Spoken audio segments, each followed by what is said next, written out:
Well, we hear that point, but we've seen that some of the robberies and kidnapping that has happened, the ones on the island, how they escape through the waterways, the ones in the Sherry, how they also go through those areas.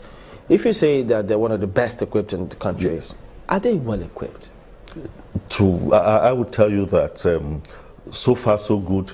The Lagos State Command Marine, in synergy with the Navy, they have what it takes that we can use to fight the crime in the water. When you say navigable water, creeks are not water. Creeks, you don't paddle canoe into the creeks. Creeks are places where swamp, and I'm talking of swampy forest, that even if you fly over, you will not see what is under. That is one. There are places that you need to even now leave your canoe after you must have paddled to now put your legs. And if you don't know how to stagger your legs in the place, you are going there. Those fellows that are using the place are born there. They can get into that swamp inside that creek and survive for a period of 3-4 days right inside. If you go in there, under 5 minutes you are dead.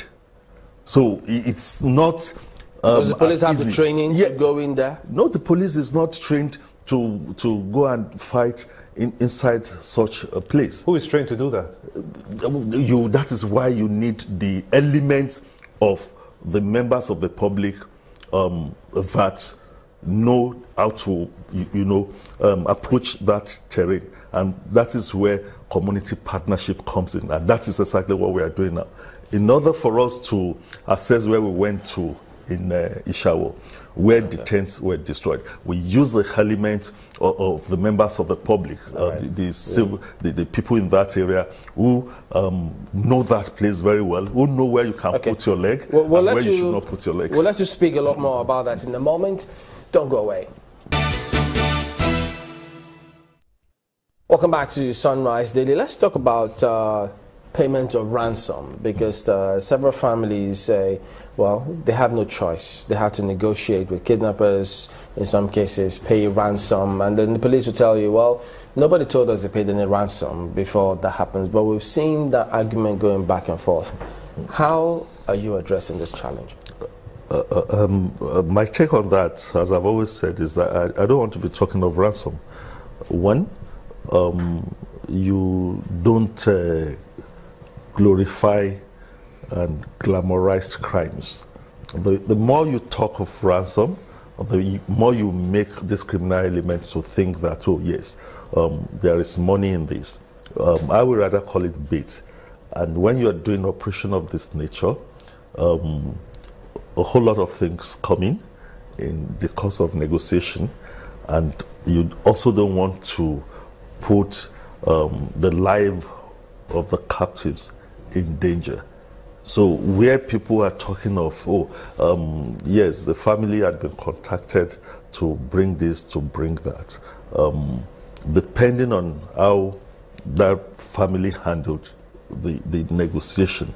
But you also agree with me that for each of the kidnap cases that has been recorded, as the about probably fleeing with the bait, they have been caught with the same bait.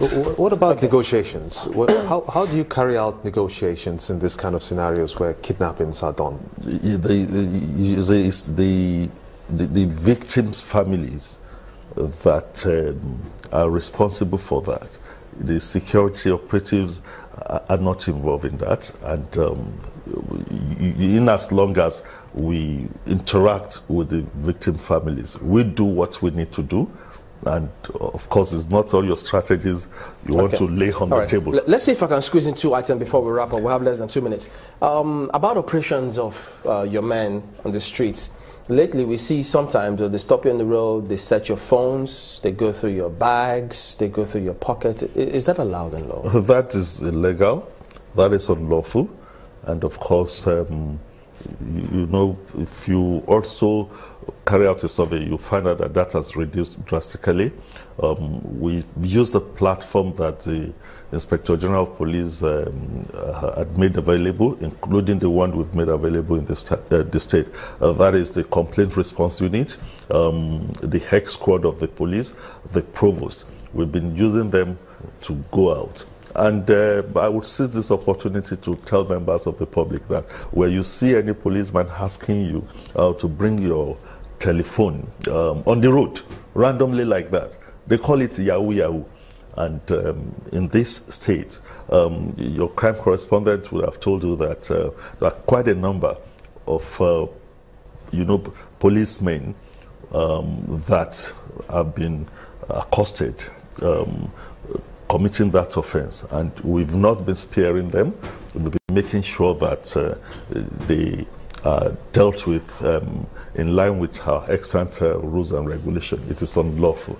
There is no reason why any policeman would just stop you on the road and be prying into your privacy, wanting to know what message you sent 2 or 3 years ago. It is not right. Those fellows are not policemen. All right, well, thank you for coming on. We wish we had more time to look at these matters. But Mr. Fatai Owoseni is the Commissioner of Police in Lagos. Thank you, and we wish you all the best. Thank you. Well, that's the show today. We thank you all for watching and for your comments as well. We'll be back tomorrow.